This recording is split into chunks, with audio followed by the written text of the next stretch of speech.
ছাত্ররা জুলাই অভ্যুত্থানে কয়েকটা দাবি করেছিল, তার মধ্যে একটা ছিল উই ওয়ান্ট জাস্টিস, আমরা ইনসাফ চাই, আমরা ন্যায় বিচার চাই। এটা হলো তাদের দাবি ছিল। আল্লাহ রাব্বুল আলামিন তাদের এই দাবির কথা ১৫০০ বছর পূর্বে কোরআনুল কারীমে আগেই জানিয়ে দিয়েছে। একটু সুবহানাল্লাহ কইবেন না? যেটা আমরা প্রত্যেক জুমার দিনে ইমাম সাহেবের মুখ থেকে আমরা শুনি, সূরা নাহালের ৯০ নম্বর আয়াত, ইন্নাল্লাহা ইয়া'মুরু বিল আদলি, ইন্নাল্লাহ নিশ্চয় আল্লাহ ইয়া'মুরু নির্দেশনা দিচ্ছেন, দেবেন, আদলি জাস্টিস করতে হবে, ইনজাস্টিস কোথাও করা যাবে না। যেখানে জাস্টিস সেখানে ইনসাফ, ইনসাফ থাকলে মারামারি নাই, হানাহানি নাই, কাটাকাটি নাই, খুনাখুনি নাই, সিয়ার জবর দখলকারীও নাই, ক্ষমতা নিয়ে টানাটানিও নাই। আরো জোরে আছে? যেখানে জাস্টিস নেই সেখানে সিয়ার দিয়ে মারামারি আছে না নাই? জোরে আছে না নাই? আছে। আর যেখানে জাস্টিস আছে সেখানে এগুলো নেই। কোরআন হচ্ছে পৃথিবীর সবচাইতে শ্রেষ্ঠ রাজনীতির কিতাব। সুতরাং আপনাকে যদি কথা বলতে হয়, আপনি যদি নিজেকে মুসলমান বলে দাবি করেন, ওই কবরের মধ্যে যাত্রী যদি আপনি হতে চান, তাহলে কোরআনের রাজনীতি বাদ দিয়ে মানুষের কোন আইন তৈরি করিত আইন দিয়ে রাজনীতি করলে আল্লাহর কবরে গিয়ে শান্তি পাওয়া যাবে না। আমি আসবো আপনাদের সামনে ইনশাআল্লাহ। রাজি আছেন তো?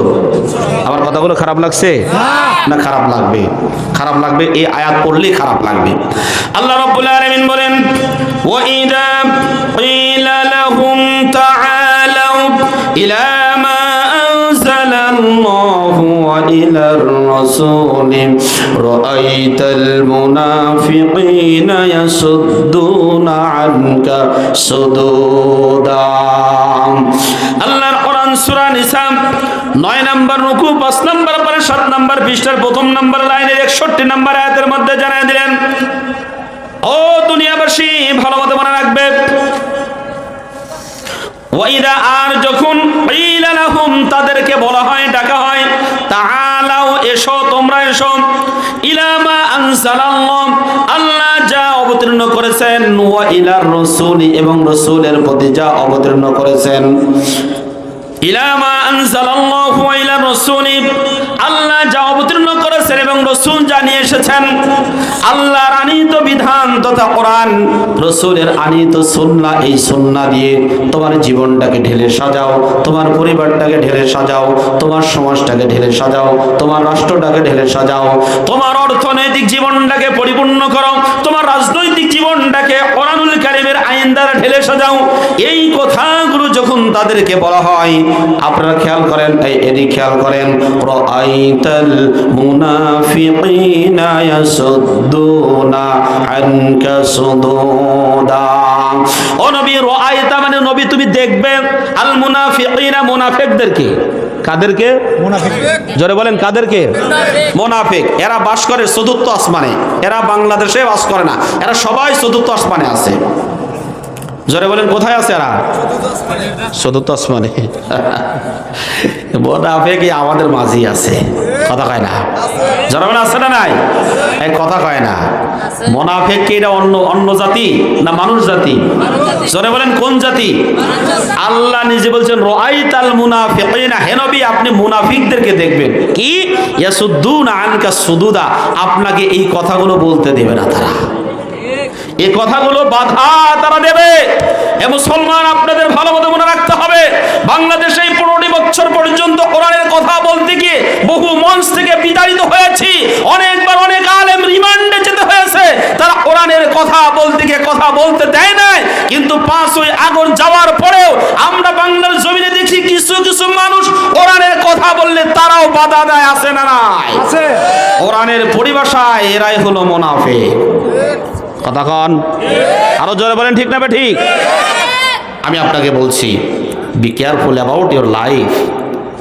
আপনার চরিত্র সম্পর্কে আপনি সচেতন হন। আল্লাহর সাথে পাল্লা দিয়ে কেউ পারে নাই, আমি আপনিও পাল্লা দিয়ে কখনো পারবো না। আরো জোরে বলেন পারবো? জোরে বলেন পারবো না? পারে না। শুরুতেই বলেছিলাম আল্লাহ ধরে না, ধরলে আল্লাহ একটু সুযোগ দেয়, ওয়ায়ামুদ্দুহুম ফি তুগয়ানিহিম ইয়ামাহুন, ওদেরকে একটু ছাড় দেয়, ওরা একটু উদ্ভ্রান্ত অবস্থায় ঘুরে বেড়ায়। ছোট্ট একটা উদাহরণ দিই, আপনাদের এলাকায় গুড্ডি উড়ানো আর কয়রা উড়ানো আছে না নাই? উড়াইছেন তো? কি শিলা করে ঢিলা ঢিলা গুড্ডি করে টান, কয়লা কয় হ্যাঁ মনে আছে, আমারই তো ভালো মনে আছে। তো এখন এই কয়লা এবং গুড্ডি দুইজন উড়াচ্ছে, কাছাকাছি দুইজন আছে। এখন কয়লা বেচারা যে আছে, রাত্রেবেলায় তো আহাইসা ধরলে অমনি রেখে দেয়, তাই না? দুইজনে কথা বলছে, দোস্ত শোনো, আমাদেরকে আর কে ধরে, আমাদেরকে কেউ নামাইতে পারবে না। বাংলাদেশে বলেছিল কিনা, জোরে বলেন, বলেছিল কিনা? আমাদেরকে কেউ নামাইতে পারবে না, আমরা একদম মানে সবকিছুর ঊর্ধ্বে উঠে গেছি। মাগরিবের যেই মুহূর্তে আজান দিচ্ছে, কয়লা আস্তে আস্তে নিচের দিকে নেমে আসে। গুড্ডি কয়, দোস্ত নামো কেন? কয়, দোস্ত আমার রশিটা যার হাতে, সে বেচারা বড় নামাজি, আজান দিয়ে ফেলছে, নামাজে যাবে, তাই বলে রশি ধরে টান দিয়েছে, আমার আর থাকার কোনো সুযোগ নাই। যারা বলেন এই কয়লা রশি ধরে যদি টান দেয়, কয়লা কি আর থাকতে পারবে? যারা বলেন থাকতে পারবে?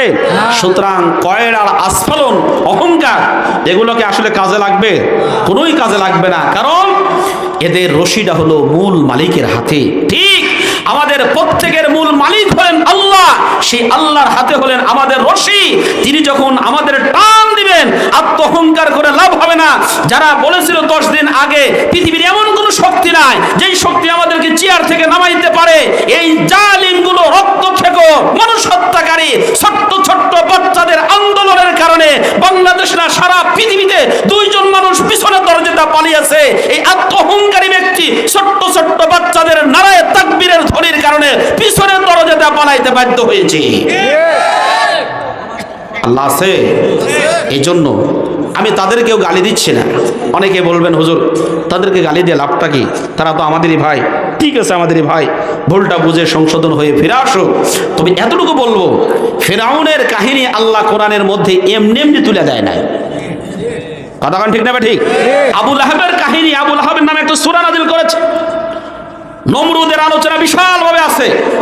সূরা আম্বিয়াতে চলে যান, নমরুদ ইব্রাহিম আলাইহিস সালামকে কিভাবে আগুনের মধ্যে নিক্ষেপ করেছে, ফিরআউন কিভাবে তার স্ত্রীকে হত্যা করেছে, ফিরআউন কিভাবে হাজারো মায়ের সন্তান সবগুলোকে হত্যা করেছে, সদ্য প্রসূত